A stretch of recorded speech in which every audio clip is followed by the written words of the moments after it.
February 16th, 2009, I found my brother, retired Marine Corps Sergeant Thomas J. Sullivan, deceased in his home. Tom was in a lazy boy where he often rested when insomnia troubled him. There was a backpack on the floor nearby. This was where he kept the medical records he carried with him to doctor appointments, trying to find an explanation for what was making him sick. He had a doctor's appointment that afternoon, but never made it. I called 911 and waited for the ambulance. Somewhere in that moment, my sense of purpose shifted.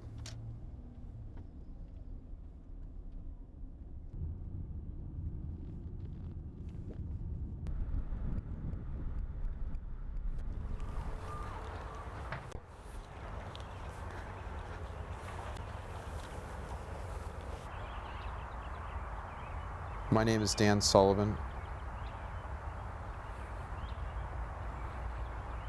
I live in Washington, D.C., and I'm the president of the Sergeant Thomas Joseph Sullivan Center. After Tom returned home from deployment in Iraq in 2005, his health declined and continued to worsen. He would experience sharp pains and debilitating swelling in his ankles and feet. The county medical examiner found that Tom had a swollen brain, an enlarged heart, cardiovascular damage, kidney problems, and pneumonia. In fact, he was really sick and had been for a while. Throughout the illness, his doctors at Walter Reed failed to identify a cause for the deterioration. Through questions we asked the military and our own research, we learned that many veterans from the current Iraq and Afghanistan wars are returning home with unexplained illnesses and not receiving effective diagnosis or treatment. From our tragedy, a purpose formed: to help veterans in situations like Tom's learn that they are not alone, that there are others like them, that they have rights in the medical system, rights that Tom had but did not know about or was not able to exercise.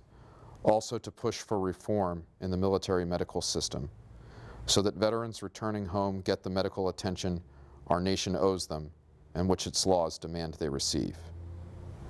Last year, my family founded the Sergeant Thomas Joseph Sullivan Center to further this purpose.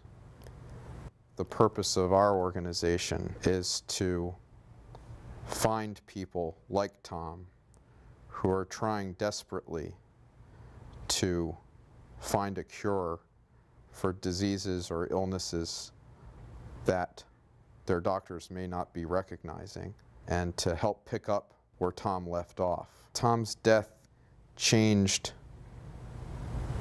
the way we as a family approach life. It was a tragedy of the sort we were not prepared to meet.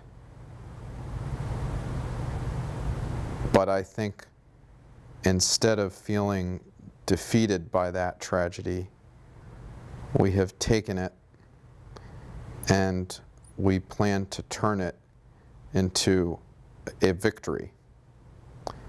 And I think a victory not just for Tom, but for others.